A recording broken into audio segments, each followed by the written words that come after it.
I'd call the insurance company and ask the question, because I understand what the process is that we were waiting for to happen. But you wouldn't usually know that somebody was even doing this utilization review or prior authorization on your behalf.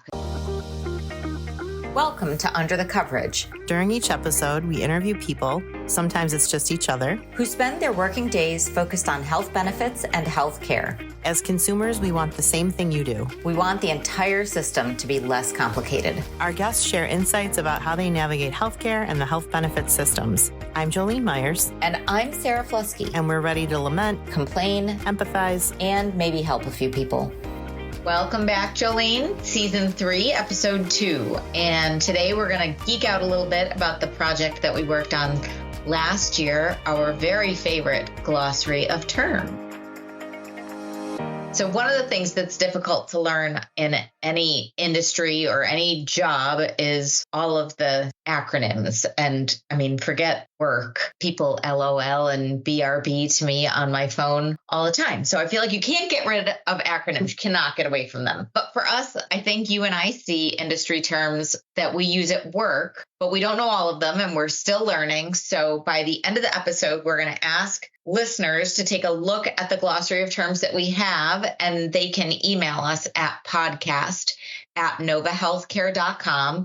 So if there's a term that we don't have on there and you'd like to see it added, send it our way and we'll look into it. But to avoid FOMO, Jolene, let's look at the list. Which word on the glossary of terms, once you understood what it meant, has been the most helpful for you? First, let me say hi. Yeah, hi. I have 2 words. I am constantly looking at our glossary of terms, and the list is never ending, really. So yes, please send your recommendations into us and we'll get them on there. But my 2 words, which are kind of the same thing, but not really, at least the way that my brain understands it, are prior authorization and pre-certification.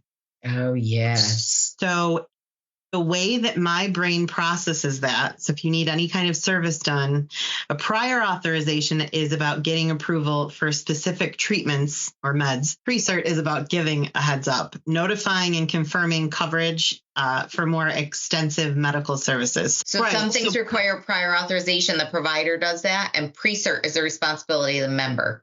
So I call to pre-certification, as Jolene calls. Prior authorization means the provider has to get approval before they can schedule the service. Saturday, Grace was supposed to go to get a scan of her head. An ENT requested a scan. And when the doctor's office called and said, oh, we didn't get your prior auth done, so we're going to cancel it because it might not be covered. It has to be authorized first. And she called me and she said, what does this mean? Why did they cancel my appointment? You and I know that it means the doctor had to get prior authorization. They had to submit something to the insurance company saying, I want this person to have an MRI in order for me to, diagnose them. It has to go through utilization review, and who performs that depends on how your benefit plan is set up, right? So I knew that it was maybe the network that was doing utilization review, or it might have been the insurance company. It depends, but it wasn't completed. The review wasn't completed. And there's a certain amount of time that the insurance company or the network has to do this review for services. But I didn't know when the doctor sent it in. So the clock doesn't start ticking even for the organization doing the utilization review. Can somebody get this service? They want to get a heads up that a high cost service or procedure might be coming. So that's the prior authorization where the provider has to do the outreach to get the approval first. So the pre-certification, I have to call my insurance company and say, hey, I need this done. Is it covered? Right. But prior authorization, you might not even know about, because the provider, that's the provider's relationship with the network or the insurance company. That's the provider's responsibility. And you might not even know it happens until you get a phone call, like my daughter did, from the doctor's office saying, you can't come for this MRI because we haven't gotten the authorization approved yet. And so we don't know that it will be covered by insurance. While both are very similar, prior auth is more frequently used for specific outpatient services and treatments, whereas pre-cert is generally associated with inpatient services or larger medical interventions. Yeah, I still get them confused, but it's that 2 different groups of people have a responsibility in different ways. And you often don't know that the doctor is doing this prior authorization for something that you're going to have done. You don't usually find out until either your appointment gets canceled because it's not ready yet, right? So her MRI was scheduled too close to her appointment where the doctor said, I want you to have this MRI. So that was like Thursday, and they scheduled it for Saturday. And that's, not a lot of time to get a lot done at work between Thursday and Saturday. So they canceled it. She was upset, obviously, but there was a process in between there that had to happen. And sometimes that can take a number of days. So I had to call the insurance company and say, do you have it? What are the utilization review turnaround times? So how long could I expect to wait before I can schedule this appointment? And they looked into that stuff. But some of it is about knowing the language to ask the question, because I understand what the process is that we were waiting for to happen in order for her to make this appointment. But you wouldn't usually know that somebody was even doing this utilization review or prior authorization on your behalf, because it just kind of happens on the doctor's end and in the background. And I think that's the frustrating part when you're feeling like garbage and you just want answers to a problem that you have. There is this timeline going on in the background that you have no control over, really. But if you call and ask about, those dates in that timeline and that you get some solid answers. What about you? What word did you choose? I chose COB, or coordination of benefits, because before I knew what coordination of benefits was, I would get real raggedy and annoyed when I would get something in the mail that would say, why do you have this claim? What happened to you that your back now hurts?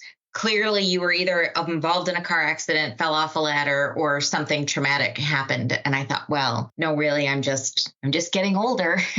I'm getting care now because I'm just doing regular things and my back hurts. But now I understand when there are certain claims that come in, it's kind of like when the hairs stand up on the back of your neck. Maybe there's something else here. Yeah, your spidey sense. So there's something in this claim and this diagnosis that says this could be the result of an accident or workers' comp or something like that. All the plan or the insurance company is looking for is the insurance plan responsible to pay that claim, or could it be the responsibility of somebody else? So if my back pain wasn't just becoming an old woman, but instead it was because I was in a car accident, large or small, should that claim be paid for by the automobile insurance and not your medical insurance? So it's just, who should the payer be for these things? If it's workers' comp, should it be a workers' comp insurance claim instead of going against my medical benefits? So now I understand when I get that letter that says, like,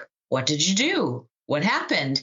They're coordinating benefits to see who the payer should be for those things. So before, while I just got very annoyed and then would get multiple letters in the mail that I should fill out, I'm like, calm down. I just old. Okay. It's really now that they're just trying to I was diagnosed with something that makes them think I might have had an accident or an incident where maybe the insurance company doesn't need to be the primary payer. So if I fill all that out, it just tells them, yes, car accident, no old lady, and then my claims can continue to process. Otherwise, they hold them up because they want to know who the payer is. I don't think they hold them up indefinitely. I mean, there's turnaround times on payment, but they really want to understand as quickly as possible if it doesn't have to be your medical benefits that pay for it, and it might be somebody else. There's a different way to handle those claims. But now I understand coordination of benefits, or COB, is that letter, and I should respond.